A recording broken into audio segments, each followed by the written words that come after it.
역사 한민족 방송을 사랑해 주시는 동포 여러분, 안녕하셨습니까? 보고 싶은 얼굴, 그리운 목소리 이소연입니다. 어제가 절기상으로 겨울이 시작된다는 입동이었습니다. 찬바람이 옷깃을 파고들어서 장롱 속에 넣어뒀던 겨울 옷을 꺼내기도 합니다. 이제 겨울나기 준비를 본격적으로 해야 될 때죠. 겨울나기 준비 중에서 가장 대표적인 것이 바로 김장이 아닐까 싶어요. 입동이 지나면 김장도 해야 한다. 이런 속담도 있으니까 말입니다. 우리나라에서는 보통 입동을 전후해서 김장을 하는데요. 요즘에는 김장을 많이 하지 않기 때문에 벌써 김장을 해? 하시는 분도 계실 것 같아요. 그래도 겨울 반식량이라고 하는 김장을 해놔야 든든하고 따뜻하게 겨울을 날 수가 있겠죠.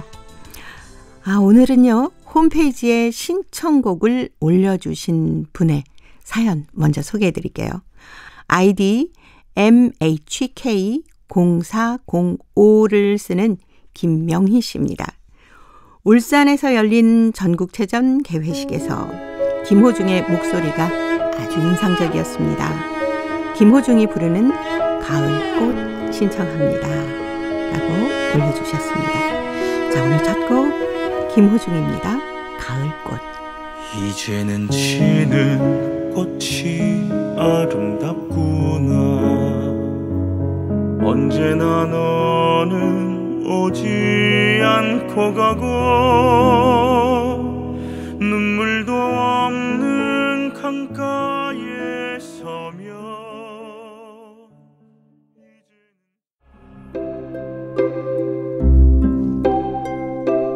동포 여러분의 편지 사연으로 함께하는 시간입니다. 행복우체통 화요일의 편지 손님, 홍익대학교 글로벌 경영학과 전춘화 교수님과 함께하는 날입니다. 어서 오십시오. 안녕하세요. 정말 그 김호중의 가을꽃 노래 중에 노랫말처럼 지는 꽃도 눈부신 그런 때긴 합니다. 그러니까요. 예. 이런 노래 들으면 그것도 또 전국 그 체전에서 네. 사실 이게 오랜만에 그렇죠. 김호중 씨 오랜만에 네. 나왔잖아요. 목소리도 너무 듣기 좋고 가사가 너무 좋습니다. 네. 김장은 아직 안 하셨을 것 같아요. 네. 사실 근래 와서 먹을 거가 그렇게 많아 그런지 네. 김장을 사실 옛날처럼 이렇게 많이 담궈야 되겠다 이런 네네. 것보다 자주 얻어먹곤 합니다. 요즘엔 또 그런 인심이 참 많잖아요. 예전에도 그러니까요. 그랬습니다만은. 네. 그리고 이전에는 얻어먹더라도 그냥 한 집에서 얻어먹는다면 요즘은 또 이렇게 좀 어르신들이 계시는 집은 네. 김장을 하시거든요. 예. 그러면 아는 지인들이 시어머니 댁에 갔다가 만들어서 뭐 반 포기 정도, 한 포기 네네. 정도 이랬다면 우리 집에 김장철 되면 이 집 저 집 김장이 와서 그것만 해도 꽤 먹을 만하더라고요. 그렇죠. 한겨울 날 수도 있습니다. 뭐 네, 다른 맞아요. 반찬이 많이 있기 때문에. 그리고 지금 이제 이 특수한 상황에 너무 많은 배달과 이렇게 온라인이 너무 네. 편안해졌기 때문에 옛날에는 김치를 사실 어디 집에 가서 사 먹어야 되거든요. 네. 근데 한 3년 정도 이렇게 온라인에서 가끔 이렇게 이것저것 사다 보니까 김장김치도 맛있게 하는 집도 있고 또 누구 집에서 이제 김장한다 하면 기대하고 있으니까 가져다 줄 줄 모르겠지만 일단 아직은 네. 안 담았습니다. 예. 우리 중국 동포 분들은 아직 김장 많이 하시죠? 예, 중국 동포분들은 또 한국에서 담근 그 김장을 또 맛이 약간 다르거든요. 네. 특별히 이제 젊은 친구들은 뭐 볶음 요리, 뭐 요즘 이렇게 우리가 유행하는 다른 다양한 요리 먹는데 네. 옛날 분들은 그래도 김치에다가 뭘 드셔야 되니까 또 중국에서 담는 그 방식이 있어요. 그래서 그 제가 보니까 우리 큰엄마 뭐 이모네 집은 김장김치를 담그더라고요. 네. 김장이 그러면 중국에서 하는 거는 우리나라 보통 겨울에 담그는 그 포기 김장 김치. 네. 그게 양념이 다른가요? 어떻습니까? 제가 볼 때는 그 절인 거는 거의 비슷하고 네. 양념이 좀 다릅니다. 특별히 이제 지역마다 좀 다르겠지만 저 같은 경우에는 이제 흥룡강성에서 왔잖아요. 네. 그래서 우리 지역 있는 분들 보면 물론 이제 흥룡강도 워낙 크니까 근데 제가 있는 그 개서시에서 이제 파는 김장김치 보면 그 해물이 그렇게 많이 안 들어갔어요. 아, 여기는 네네. 약간 굴도 들어가고 그렇죠. 네, 새우젓도 그냥 엄청 많이 넣어서 해물 그 맛이 나거든요. 근데 저는 어렸을 때 먹은 김장김치는 그 젓갈은 그 뭐죠? 그 새우젓은 들어갔는데 네. 뭐 이렇게 굴 넣고 이런 기억은 잘 안 나요. 아. 네, 그래서 약간 김장김치 맛이 좀 다릅니다. 네. 네. 아무래도 굴 같은 거 집어넣으려면 좀 싱싱해야 그렇죠. 되잖아요. 네. 그렇기 때문에 아무래도 그 바닷가하고 멀리 떨어져 있는 곳에서는 네. 그 많이 넣지 않는 그런 그렇죠. 경우도 싱싱한 많아요. 거를 얻을 수가 없어요. 네. 그리고 또 완전 이게 얼린 거를 넣으면 또 맛이 또 이상해질 수 그렇죠. 있으니까 아마 그 이유 때문에 그런지 아무튼 그 담는 방식이 다르다 보니 습관된 분들은 계속 그런 원래 네. 방식대로 김장김치를 그렇죠. 담아서 드십니다. 네. 아무래도 김장도 계절하고 참 많이 영향을 받게 되거든요. 맞습니다. 그 지방에 어느 정도 추우냐 아니면 따뜻하냐에 따라서 속이 달라지더라니까요. 저는 어릴 때 저희 지역은 엄청 춥잖아요. 네. 그래서 김치를 할 때 되면 정말 내 기억에 부모님이 막 좀 이따가 손을 녹여야 돼요. 그 정도로 네. 김치를 가져오고 그럼 또 김치를 절여야 되잖아요. 네. 절이고 또 다시 그 버무리는데 저희 집은 이 김장김치를 드실 때마다 버무려서 드시는 습관이 있어요. 그러니까 네. 아이들이 백김치를 좀 더 좋아하고 예. 그러니까 부모님은 좀 이렇게 김장김치를 드시는데 매콤한 거. 푹 익은 거 아니라 네. 좀 상대적 싱싱한 거. 아. 네. 근데 또 외할머니 집 가니까 완전 익은 거를 드시더라고요. 그 네. 신맛이 나는 거. 네. 아니 그렇게 백김치처럼 담가놨다가 네. 바로 그 속을 버무려서 먹어도 별미겠는데요. 그러니까요. 그래서 양념을 만들어 놓거든요. 네. 양념은 그때 같이 만들어 놓는 것 같아요. 그러다 보니까 김장을 꺼내면 바로 이렇게 탁 버무려서 네. 한 끼 딱 드시고 저는 이제 그게 익숙해서 오히려 완전 익은 김치를 그렇게 익숙하지 않는데 한국에 와서도 먹으니까 김치가 그렇게 다르더라고요. 약간 익은 거, 폭 익은 거, 맞아요. 볶은 김치. 아, 김치 얘기하니까 침이. 그러니까. 네. 한국에 와서 일하시는 많은 동포 여러분들도 아마 지금쯤이면 김장 준비를 하셨으려나 궁금합니다. 아마 그 집마다 좀 다르겠지만 네. 특별히 업무가 좀 많으신 분들은 아마 김장김치를 조금 일찍 담글 수도 있어요. 그리고 요즘은 너무 편안해졌잖아요. 벌써 이제 김장김치 절인 배추를 네. 절인 배추를 네, 다 판매하시니까. 배달을 해주니까. 맞아요.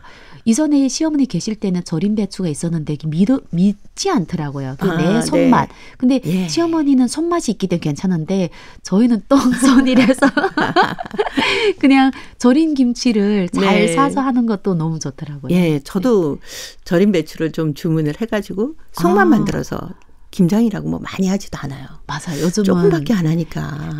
제가 가보니까 김치 냉장고가 옛날에는 네. 정말 김치밖에 없었거든요. 그렇죠. 근데 요즘은 김치 냉장고 이렇게 넣으면 뭐 과일이 들어가 과일 있고 있고 맞아요. 고기도 있고 그냥 이제 생선도 있고 다 네. 따로따로 보관이 그러니까 그 정도로 되잖아요. 옛날처럼 김장을 많이 하지 않는다는 거지. 대신 이제 다른 것도 같이 먹는데 근데 아이들 보면 김치는 꼭 있어야 돼요.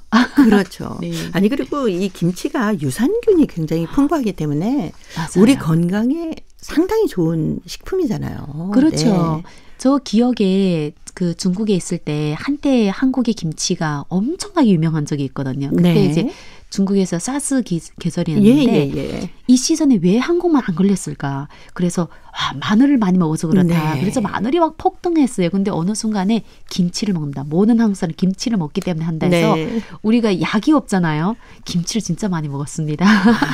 진짜 자랑스러운 식품 중에 하나가 대한민국의 김치입니다. 자, 이제 김치 얘기하다가 시간 다 갈 것 같으네요. 자, 행복의 채통 열어보겠습니다. 먼저 첫 번째 사연이 중국 흑룡강성 영안시 김미홍 학생이 보내왔습니다. 가을 나들이라는 글인데요. 제가 먼저 소개해드리겠습니다. 좋아. 이제 가을이 다 됐네. 아이, 그러게요, 아버지. 가을이 되고 이제 추워지면 밖으로 나가서 놀기도 귀찮겠죠? 그럼 우리 더 추워지기 전에 식구끼리 단풍 구경이나 갈까? 좋아요, 좋아요. 짝짝짝 나의 박수 소리다. 나뭇잎이 곱게 단풍이 들 때면 우리 세 식구는 단풍 구경을 떠나곤 했다. 이는 이미 우리 가문의 전통 아닌 전통으로 자리매김했다. 자가용이 없었던 그때는 오토바이에 비비고 앉아서 갔지만 자가용을 갖춘 지금은 너무 편한 단풍 구경길이었다. 감정이 풍부한 어머니는 산으로 달리는 내내 밖의 경치에 감탄을 연발한다. 그런가 하면 옛적 촌에서 있었던 재미있는 이야기도 이따금 섞어가면서 여하튼 기분이 좋아서 입을 쉬지 않으셨다. 평소에는 무뚝뚝하던 아버지도 오늘은 어찌된 영문인지 물에 놓여나온 물고기처럼 기쁨을 금치 못한다. 그러다 보니 산에 이르기 전부터 기분이 붕 뜬 세 식구였다. 번마다 느끼는 감수지만 아버지는 내비게이션을 켜지 않고도 요리조리 산길을 애돌라서 울긋불긋 단풍이 화려한 풍경구를 용케도 찾아냈다. 영안 태생인 아버지는 영안 일대의 산을 손금 보듯 잘 아는 것 같았다. 그래서 우리는 무난히 목적지에 닿을 수 있었다. 차에서 내린 나는 숨을 크게 들이쉬었다. 온몸이 거뿐해지는 청신한 공기였다. 집에서는 불가능한 시원한 공기에 마음마저 개운해진다. 말이 단풍 구경이지 엄마와 아빠는 어느새 도구를 챙겨들고 가을 나물, 가을 열매 채집에 여념이 없었다. 오직 나만이 여유작작 단풍 구경에 흠뻑 빠졌다. 노란색, 귤색, 그리고 빨간색. 사실 멀리서 볼 때는 그냥 불그레한 단풍들이 가까이에서 보노라니 같지 않은 색깔임이 분명했다. 말 그대로 알록달록, 모양도 갖가지였다. 그래서 단풍 표본 따기에 나는 잠깐 모든 걸 다 잊는 아늑함에 빠져들었다. 매번 산으로 오면은 도시에서 농촌으로 집을 옮겨와서 사는 사람들을 이해할 것만 같다. 플레움이 싱싱한 공기, 그 공기 하나만으로도 마음이 후련해 나고 온갖 잡념과 근심이 깨끗이 날아가 버리는 느낌이다. 또한 대자연과 한 몸이 된 듯 이유 없이 들뜨고 즐거웠다. 그래서 나의 휴대폰에는 아름다운 산 경치가 숱해 담겨 있다. 때를 같이 하여 산을 내리는 엄마와 아빠의 가방에도 싱싱한 노획물이 듬뿍 찼다. 수확은 다르지만 희열만은 똑같았다. 나뭇잎이 곱게 단풍이 들 때면 한 번씩 다녀오는 우리 집의 가을 나들이. 이번에 단풍 구경은 그냥 단풍 구경만이 아니었다. 내 마음을 힐링했고 진정한 나의 대자연에 대한 사랑을 확인시켜 주었다. 돌아오는 우리 세 식구에게는 수확도 많았다. 라는 글이었습니다. 아, 가족과 함께 단풍 구경. 얼마나 수확이 많았으면 아주 가방이 꽉 찼다 했는데 사실 요즘에 가끔 산에 가면 뭐 도토리도 있고 밤도 있고 막 있잖아요. 그렇죠. 네. 그리고 또 산에 가면 나는 이제 뭐 하려고 하지 않는 사람들 막 죽고 있으면 걔네 궁금하잖아요. 그렇죠. 네. 저는 올해에 단풍 전이겠죠? 그 밤이 떨어져 있는 거 저는 네. 밤을 한 번도 주워본 적이 없거든요. 아, 네네. 근데 딱 가는데 앞에 정말 밤이 딱 이렇게 그 입이 열리고 네. 안에 밤 알갱이가 있는 거예요. 예쁘죠. 그래서 그냥 쥐고 이거는 그냥 그 다람쥐 먹으면 좋겠다 이렇게 네. 버리려고 하는데 옆에 있는 분이 그거 왜 버리는 거 맛있다는 거예요. 네. 그래서 하나 먹어봤는데 어머 생밤이 그렇게 맛있더라고요. 그러니까요. 그래도 둘이 같이 열심히 주웠잖아요. 네, 보통 많은 분들이 뭐 산에서 도토리나 밤을 주우면 뭐 다람쥐들 먹을 건데 왜 줬나요 하는데 네. 사실 나무가 워낙 많기 때문에 맞아요. 네, 조금씩 뭐 지나가면서 주워서 그 자리에서 까서 먹어보기도 하고 그렇죠. 좋더라고요. 막 욕심내가지고 네, 막 자루 많이 들고 가 그러면 안 네, 되는데 네, 네. 저희들 뭐 주워봤자 그렇게 많이 주진 못하는데 그 즐거움이 네. 사실 밖에 나가 돈을 살 때는 밤이 알갱이 얼마나 커요. 그렇죠. 근데 그런 거 살 때는 그런 희열을 못 느꼈는데 네. 아이고 한 30분 하는데 뭐 10개 남아 주셨나? 그런데 예. 그렇게 기쁘는 거예요. 그렇죠. 그리고 그 산밤들이 네. 좀 조그마하지 않습니까? 예, 맞아요. 예, 근데 그리고 그게 맛있더라고요. 약간 이렇게 관찰을 하게 되고 네. 또 이렇게 아까 단풍 얘기했는데 그냥 TV에서 보면 정말 아름다운 단풍들이 많거든요. 네. 근데 막상 현장에 가야 감동을 받을 수가 있어요. 그렇습니다. 예. 그러지 않아도 이제 올해는 단풍을 옛날처럼 많이 보지 못해서 조금 아쉽긴 하는데 네. 근데 덕분에 우리 단풍 구경 같이 했는데 그러니까요. 중국은 단풍이 명소가 어디에 있나요? 단풍 명소가 많습니다. 많겠죠? 이제 산에 네. 웬만한 이게 명산에는 다 자기만이 단풍 계절이 있거든요. 근데 저는 이제 그 중국에 있을 때 베이징에 1년 있은 적이 있습니다. 네. 거기서 베이징 대학교에서 이제 연수를 하고 공부를 하고 있는데 베이징은 향산이 있거든요. 네. 근데 향산은 단풍으로 유명합니다. 그러니까 산이 얼마나 아름답고 이것도 있지만 물론 그 안에 역사도 있지만 더 아름다운 거는 10월쯤 가면 정말 온 산이 울긋불긋 노란색으로 그냥 멀리서만 봐도 네. 힐링이 되거든요. 예. 그 안에 들어가면 더 힐링이 되고 그래서 그렇죠. 어떤 옷을 입고 가도 거기 가면 같이 그 단풍잎 때문에 네. 흡수되는 것 같아요. 맞아요. 그 생각이 나네요. 네. 지금 편지를 보내준 우리 김미용 학생은 흑룡강성 영안시라고 했거든요. 네. 아버지는 산을 얼마나 좋아하시는지 오. 내비게이션을 켜지 않아도 요리조리해서 풍경구에 도착을 했다라고 했는데 이 흑룡강성 지금 교수님 말씀하신 뭐 개서나 네. 영안 쪽에 그쪽에도 거기는 예쁜 거 많을 것 같은데요. 너무 많아요. 제가 이전에 한번 학교 다닐 때 싱가포르에서 오는 그 선생님 어떤 대표님인데 통역을 하면서 흑룡강에서 이제 저희 운전하면서 가는데 네. 그분이 뭐라는가 하면 자기가 유럽을 이렇게 많이 다녔는데 가다가 계속 멈춰라는 거예요. 그때는 사실 핸드폰이 지금처럼 사진이 잘 되는 거 같아요. 폴더폰을 찍는 거 있잖아요. 그걸로 계속 찍는 거예요. 동영상도 안 되잖아요. 그게 왜 그런가 했더니 감탄을 그렇게 많이 하더라고요. 유럽보다 더 아름답다고. 예. 근데 저는 그때는 솔직히 자주 보는 풍경이기도 하기 때문에 몰랐어요. 그렇죠. 그리고 아마도 젊어서 그런지 네. 단풍 보면서 와, 막 이렇게 감동이 지금처럼 되진 않았거든요. 네. 근데 생각해보니까 그때 정말 예뻤어요. 그분이 막 설명을 해주는 거예요. 네. 여기는 유럽 어디 갔다. 저기는 유럽에 어디 갔다. 이런 얘기를 하더라고요. 정말 그래서 여행이라는 게 특히 가을철에 단풍을 보면서 하는 여행은 마음의 힐링이 된다. 그렇죠. 라는 표현을 많이 하시는 것 같습니다. 그래서 가을을 타다라는 건 네. 그냥 가을 날씨 때문에 타는 거 아니에요. 가을의 그 아름다운 풍경. 네. 어디 가나 다 수확하거나 이런 것 그렇죠. 때문에 가을을 타는 거죠. 네. 아주 풍성한 모습을 함께 볼 수 있기 때문에 가을 단풍 여행은 저도 한번 동포 여러분께 꼭 권해드리고 싶네요. 자, 가을 단풍 얘기하니까 장사익의 이 노래 또 빼놓을 수 없습니다. 봄에 단풍들 걷네.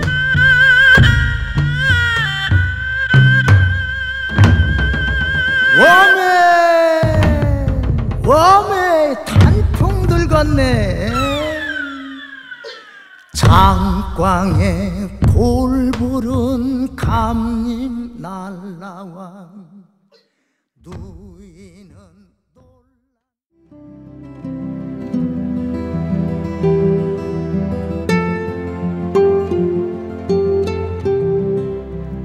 동포 여러분의 따뜻한 사연으로 아름다운 추억을 만들어 드립니다.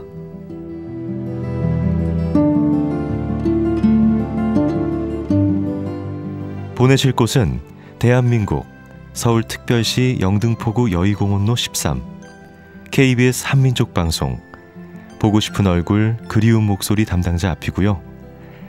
인터넷 주소도 알려드립니다. KBS 홈페이지 www.kbs.co.kr에 접속하신 다음 라디오 한민족 방송 보고 싶은 얼굴 그리운 목소리를 순서대로 클릭하신 다음 청취자 참여 코너에 글을 남기시면 됩니다.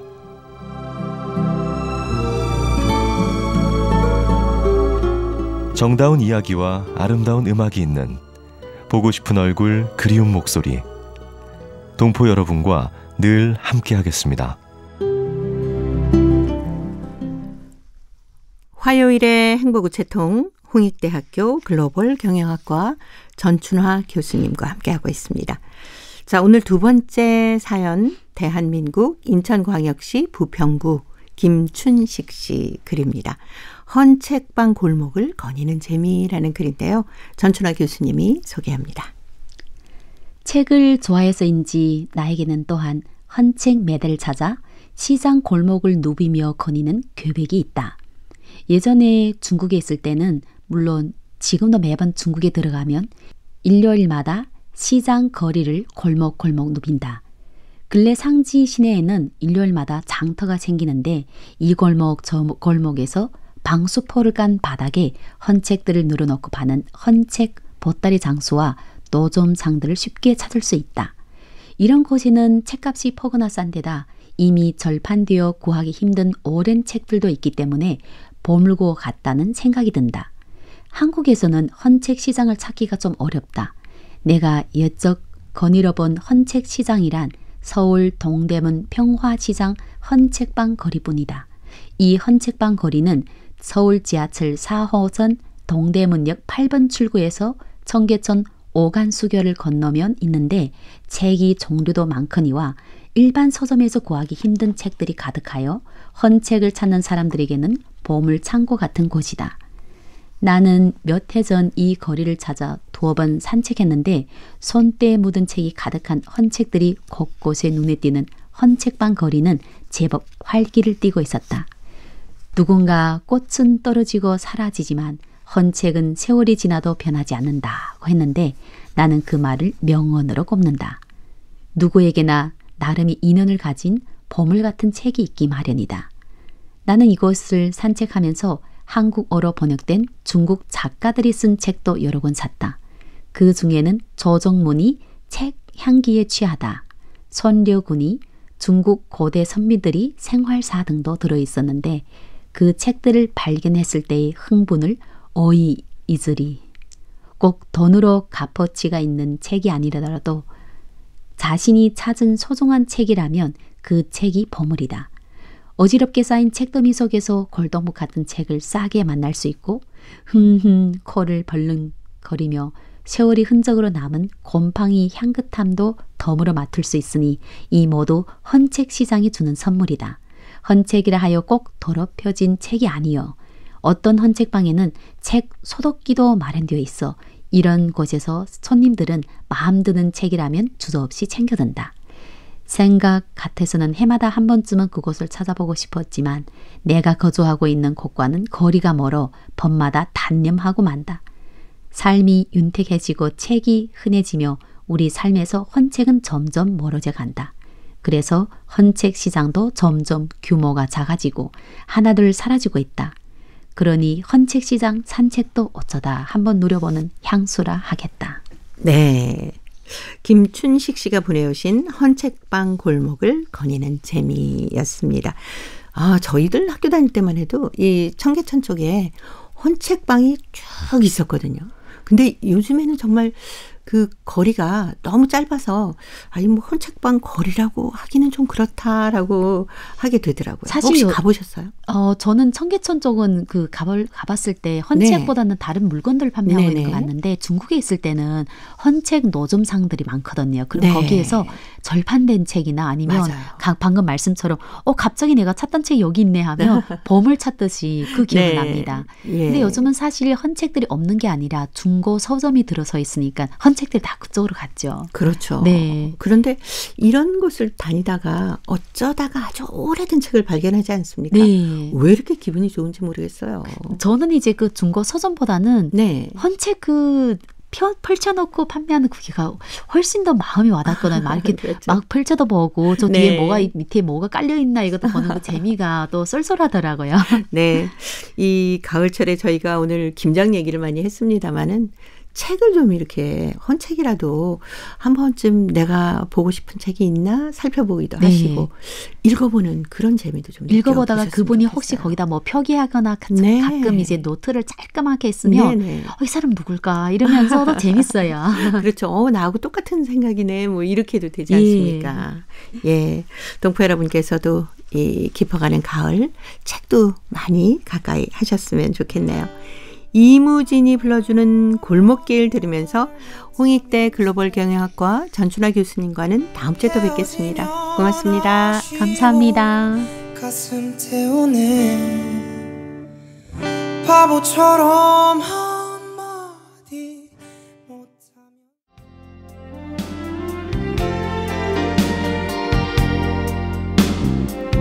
KBS 한민족 방송은 7천만 온결어의 꿈을 담습니다.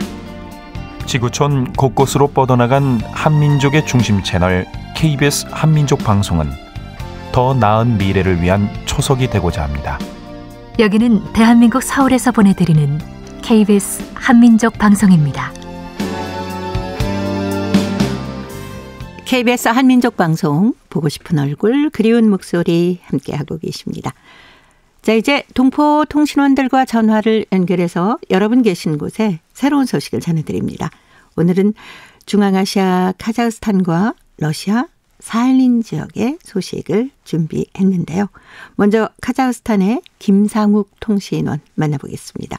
김상욱 통신원 안녕하셨습니까? 예, 안녕하세요. 네, 반갑습니다. 카자흐스탄 환자 유치를 위한 국제의료 홍보 포럼이 알마티에서 열렸다면서요? 예, 지난 21일과 21일 이틀 동안 알마티에서 2022 카자흐스탄 경기도 국제의료 홍보 포럼이 열렸습니다. 이 행사는요, 경기도가 도내 의료기관의 해외 진출을 지원하기 위해서 마련을 했는데요. 국민건강보험 일산병원, 그리고 일산차병원, 지센병원, 이런 3개 병원 의료진과 실무진이 카자흐스탄 현지를 직접 방문을 했고요. 그리고 분당 서울대병원 등등 이렇게 또 4개 의료기관 관계자는 온라인으로 행사에 참여를 했습니다. 네. 20일에는요, 카자흐스탄의 알마티의 로얄 튤립 호텔에서 경기도 의료 홍보를 위한 의료 설명회를 열었는데요. 그리고 이 자리에서는 이 참가한 의료기관과 해외 에이전시 간의 1대1 비즈니스 상담회도 열렸습니다. 그리고 이 행사에는 무엇보다도 알마티, 그리고 이 아스타나, 아띠라우 등 카자흐스탄 주요 도시에서 해외 환자 송출을 담당하는 에이전시들이 참가를 했는데 한 30여 개의 에이전시가 참석을 했습니다. 21일에는요, 코로나가 좀 장기화되면서 국내에 방문이 어려운 카자흐스탄 현지 환자 100명을 대상으로 경기도 내 병원들과 연계해서 환자 협진 상담회도 열었습니다. 우리 여기 카자흐스탄을 비롯해서 중앙아시아는요, 그간 경기도와 이제 의료 협력 분야에서 아주 친밀하고 또 우호적인 관계를 유지하고 있는 그런 대표적인 지역입니다. 이번에 참가한 경기도 관계자는요, 코로나 이후 새로운 개편이 예상되고 있는 국제의료시장에서 카자흐스탄, 우즈베키스탄 등 전략국가를 대상으로 한 마케팅을 통해서 관련 산업이 정상화되기를 기대한다라고 말했고요. 또 메디컬 경기 의료 홍보와 또 보건의료 분야 국제협력에 꾸준히 관심을 두고 지원할 예정이라고 말했습니다. 네. 그리고 또 아스타나에서 한식의 밤 행사가 아주 성대하게 열렸다면서요. 우리 카자흐스탄은 한식 한류가 아주 뜨겁습니다. 네. 그래서 현지의 SNS 인플루언서 그리고 또 현지 기자들이 초청이 된 한식의 밤 행사가 아스타나에 있는 리츠칼튼 홀튼에서 지난 14일 열렸습니다. 한국에서 파견된 한식 전문 요리사와 또 현지 호텔 요리사들이 이날 한식 메뉴 15가지를 만들었습니다. 네. 그리고 또 이 행사에는 K-팝 커버 댄스 챔피언 본선 진출팀인 A스타와 또 크레이지 M 팀의 공연이 있었고요. 또 한식 퀴즈도 진행되었습니다. 그리고 이 한식의 밤 행사에는 닭강정, 궁중 떡볶이, 유자, 화채 같이 자극을 주지 않으면서도 누구나 간편하게 즐길 수 있는 한식 메뉴들이 소개가 됐습니다. 이날 구홍석 대사는 멀리 한국에서 오신 요리사들과 또 한식을 알리기 위해 모인 참석자들에게 감사를 표했고요. 그러면서 이번 행사를 기회로 한식의 매력이 카자흐스탄 전역으로 퍼져나가기를 바란다고 축사를 했습니다. 네. 자, 오늘 카자흐스탄 소식 여기까지 듣겠습니다. 김상우 통신원이었습니다. 소식 잘 들었습니다. 예, 감사합니다. 네, 고맙습니다. 자, 동포 통신원과 전화 연결해서 그곳의 소식을 듣는 통신원 리포트, 이어서 러시아 사할린으로 가보겠습니다. 배순신 통신원 만나보겠습니다. 배순신 통신원 안녕하셨습니까? 네, 안녕하세요. 반갑습니다. 네, 반갑습니다. 사할린 국립대학교에서 사할린주 말하기 대회가 열렸다고 하는데 자세한 소식 전해주세요. 지난달 22일 사할린 국립대 어몬 역사동양학대학 강당에서 사할린주 말하기 대회가 진행되었는데요. 한국어 말하기 대회는 사할린주 정부와 대한민국 정부의 주도로 20년 넘게 개최되고 있으며 유른 사할린 한국 영사출장소와 사할린 국립대의 어문 역사 동양대학 동양학부의 주최 아래 진행하고 있고 참가 대상은 학교 학생들과 대학생들입니다. 등록 참가 수가 기록적인 가운데 이날 학교 학생 28명과 대학생 7명이 한국어 실력을 발휘했습니다. 이들은 크라스나고르스크 홈스크 돌린스크 한글학교, 깔사컵과 유른사할린스크의 한국어 채택학교, 사할린 국립대 학생들입니다. 이번에 한국어 수준이 높지 않은 중학교 학생 참가자들은 민족 무형 유산, 지식을 통한 주제로 한국어, 김장, 관광순례 그리고 탈춤에 대한 3가지 작품 중 하나를 골라 시를 읊어야 했고요. 이 중급 학생부에서는 24명이 발표했는데 심사위원들은 한국어 발음과 억양, 태도, 창의성 등을 고려해 신중하게 평가를 하였습니다. 고등학생 및 대학생부에서는 11명이 발표한 가운데 7명은 한국어 전공을 한 사할린 국민대 대학생이고 4명은 학교 학생들입니다. 이들은 아는 만큼 보인다라는 주제로 발표를 해야 했습니다. 이번 한국어 말하기 대회에서 학생들의 아이디어가 아주 돋보였다면서요? 네. 이번 대회에서는 학생들이 많이 노력하고 창의적으로 발표를 준비한 것을 확인할 수 있었습니다. 다수는 멀티미디어 기구를 이용해 화면에 슬라이드쇼 내보내고 일부는 음악을 깔고 시를 낭독하고 일부는 정통 음악에 맞춰 시를 읊으면서 무용 동작까지 하였습니다. 한국어 초보자인 이들은 많이 서툴고 발음도 정확하지 않았지만 여러가 많고 용감하게 발표하는 모습이 인상적이었습니다. 그리고 수준을 좀 높은 고등학생, 대학생부에서 발표한 학생들은 그저 잘 발표하는 것이 아니라 심사위원들이 질문을 답변해야 했습니다. 이날 모든 대학생들을 떨어뜨리고 1위를 차지한 학생은 홈스크 한글학교 학생은 주 콘스탄틴이었습니다. 그는 발표도 자연스럽게 하고 지직 리진간 즉 알면 참 모습이나 진짜 보인다는 뜻이란 사자성어 통해 주제 내용을 설명해 봤습니다. KBS 한민족 방송에서 주최한 한민족 체험수기에서 2차례나 수상한 기록이 있는 콘스탄틴은 앞으로 한국 유학을 꿈꾸고 있다고 밝혔습니다. 네. 오늘 사할린 소식 여기까지 듣겠습니다. 배순신 통신원이었습니다. 소식 잘 들었습니다. 네, 감사합니다. 네, 고맙습니다. 이 사할린 국립대 어문 역사 동양학 대학 강당에서 사할린주 말하기 대회가 열렸다고 합니다. 20년이 넘게 개최되고 있다고 하는데요. 학생 28명 그리고 대학생 7명이 한국어 실력을 발휘했다고 하는군요. 중학교 학생 참가자들은 민족 무형유산을 통해서 한국의 김장, 강강술래 그리고 탈춤에 대한 3가지 작품 중에 하나를 골라서 시를 읊었다고 합니다. 많은 대학생들을 떨어뜨리고 1위를 차지한 학생이 홈스크 한글 학교 학생 주 콘스탄틴이라고 하는데요. 발표도 아주 자연스럽게 잘했다고 하는군요.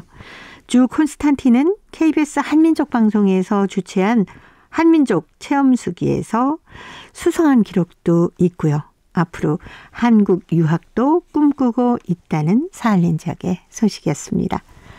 자, 이제 퀴즈를 통해서 대한민국의 역사와 문화까지 배울 수 있는 퀴즈 한마당 이어드립니다. 동포 여러분과 퀴즈로 하나 되는 시간. 퀴즈 한마당.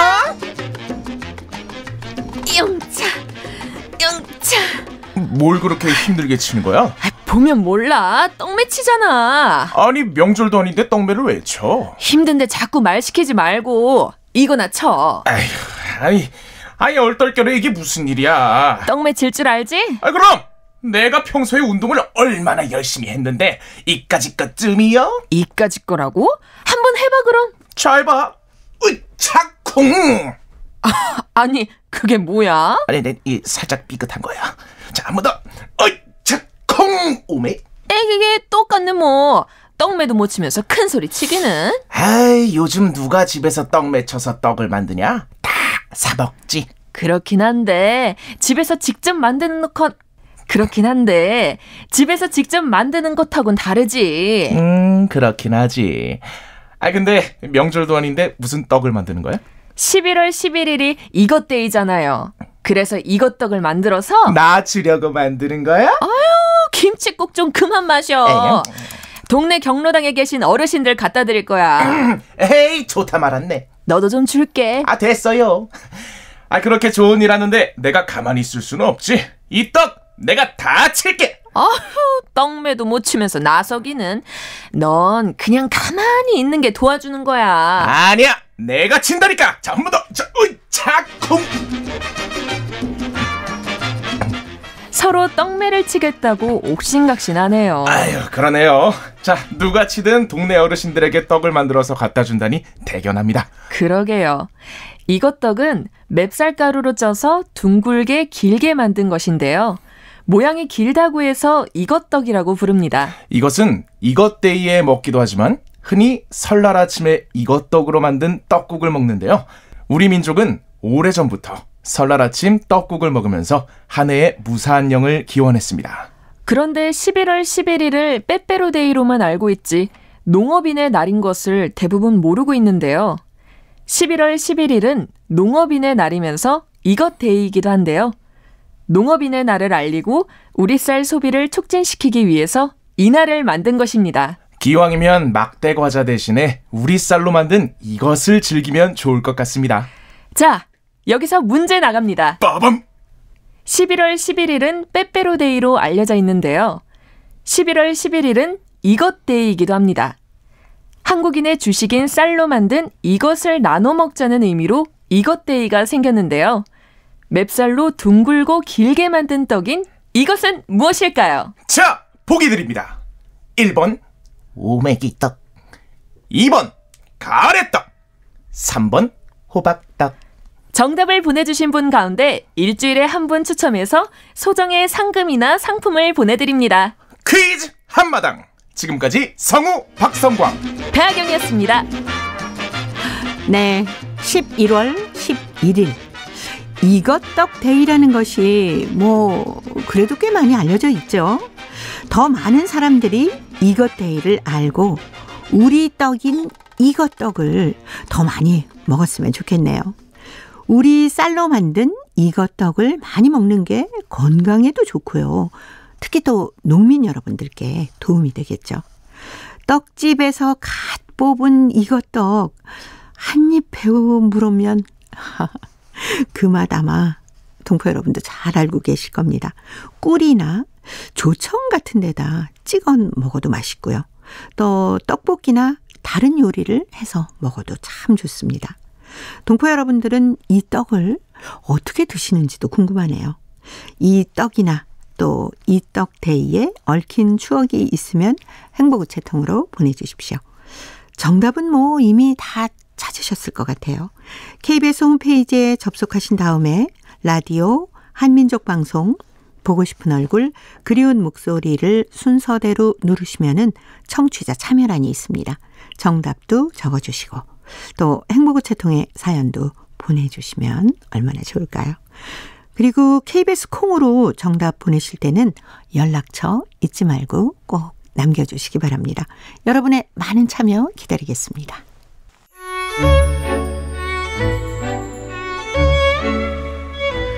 고려인들의 역사를 재조명하고 그들의 삶의 애환을 살펴보는 시간, 고려인 이야기. 사단법인 고려인 마을 역사유물전시관의 김병학 관장님 전화로 만나보도록 하겠습니다. 관장님 안녕하세요. 네, 안녕하십니까. 지난 시간에 광주 고려인 극단에서 한진 작가의 폭발을 무대에 올렸다는 얘기까지 들려주셨는데 또 어떤 작품이 공연이 됐을까요? 이제 고려인 마을극단 1937은 그 외에도 다른 작품들도 많이 시도는 하고 있고 또 네. 다른 작품들도 나름대로 지금 하고는 있습니다. 그렇지만은 고려인과 관련해서는 지금 아직 우리가 내놓는 작품은 한진 작가의 폭발과 그리고 뮤지컬 나는 고려인이다. 예. 그런데 이제 뮤지컬 나는 고려인이다는 뭐랄까요? 이건 하나의 작품 같지만은 이 총연출가의 어떤 의도에 따라서 네. 굉장히 상황에 따라서 많은 변형을 해서 다양하게 이렇게 다채롭게 올리고 있기 때문에 사실은 예. 한 작품이지만은 또 여러 작품이라도 볼 수도 있겠습니다. 거기에 예. 제목에도 그렇지 않습니까? 나는 고려인이다. 나는 고려 사람이다. 여기에다는 정말 고려인들의 많은 역사적인 의미와 역사적인 사건 여러 가지 것을 함축시킬 수도 있고 이것을 어떤 하나의 사건을 따로 떼내가지고 이렇게 할 수도 있고 그런 포괄적인 제목이지 않습니까? 예. 그래서, 그렇게 해서 여러 가지 다양한, 제목은 그렇지만은 다양한 이렇게 작품을 지금 시도하고 올리고 있습니다. 예. 광주에서 공연했을 때 정말 많은 분들이 참여를 하셨고 인기를 많이 얻었다라고 하셨는데 분위기를 잠시 좀 전해주세요. 이것을 제가 어떻게 표현을 해야 될까요? 일단은요. 네. 이제 우리 한국인의 관객의 입장에서 보면은 예. 고려인들의 아픈 역사, 예. 아픈 역사를 우리가 역사적인 설명으로는 많이 듣지만은 네네. 그게 이렇게 깊이 와닿지는 않지요. 그런데 연극이라는 것은 또 영화와도 달리 생생하게 살아있는 배우들이 고려인들이 겪어온 지난한 역사를 몸으로 이렇게 표현해 주는 것이기 때문에 네. 공감도와 몰입도가 굉장히 높고 또 네. 고려인들의 관심을 갖고 왔던 관람객들이 정말 고려인들이 누구고 어떻게 살아왔는가를 절절히 깨달을 수 있는 네. 그런 어떤 배우들의 표현을 통해서 관객들이 느낌이 전념, 감염이 된다고 할까요? 네. 그런 효과가 있고요. 또 고려인들 입장에서는 고려인들이 스스로 이렇게 하소연하고 싶었던 이야기를 이 연극이 대신해서 해주는 거죠. 네네. 그렇기 때문에 고려인들도 우리가 하고 싶었던 마음속에 가슴속에 깊이 담아두고 하지 못했던 그런 이야기를 이렇게 대신해줘서 너무나 감사하다. 네. 이런 이야기들을 지금 듣고 있습니다. 예. 근데 이 뮤지컬에서 관장님이 직접 작사를 한 고려 아리랑이 불린다면서요? 이 뮤지컬 나는 고려인이다도 네. 3개 파트로 이렇게 분류가 되어 있습니다. 네. 막이라고 할까요?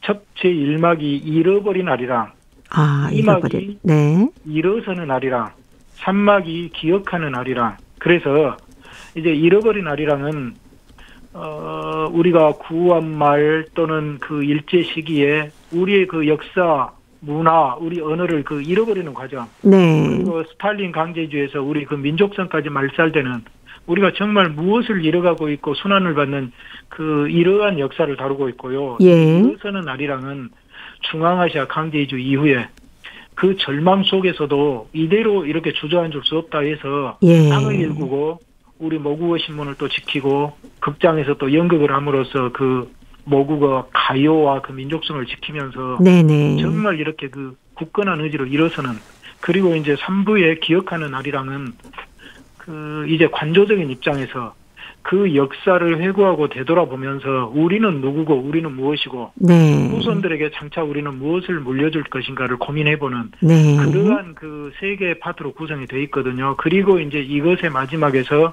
고려아리랑을 이제 합창을 하게 됩니다. 네. 그 고려아리랑이 또 1절, 2절, 3절이 고려인의 그 과거 역사와 또 이 황무지를 일궈내는 그 억척스러운 의지, 그리고 3부는 후손들에게 어떤 민족어를 물려주겠다는 다짐, 이게 또 압축이 돼 있기 때문에 자연스럽게 이걸 채용해서 마지막에 고려아리랑으로서 네. 고려인들의 어떤 그 삶의 의지, 네. 그리고 후손들에게 전하는 메시지를 이렇게 압축해서 보여주지 않나 생각이 됩니다. 앞으로 이 나는 고려인이다. 다른 공연 계획은 어느 나라 좀 계획하고 계세요? 이제 중앙아시아 시작을 했으니까요. 네. 그쪽도 서로 교류와 관계를 가지면서 기회가 되면 우리가 꾸준히 할 의향이 있고요. 또 이제 우즈베키스탄, 이나 또 러시아는 이제 이제 방문 자체가 어려워졌지 않습니까? 예, 네. 안 그랬으면 사실은 러시아에서도 반드시 했어야 되죠. 그렇죠. 그래서 앞으로 그 러시아 우크라이나 사태도 얼른 끝나서 네. 어서 또 우리가 그 러시아에 있는 고려인들을 만나러 자주 왕래할 수 있는 기회가 온다면 예. 그것에도 꼭 하고 싶은 그 생각이 있고 그렇습니다. 네.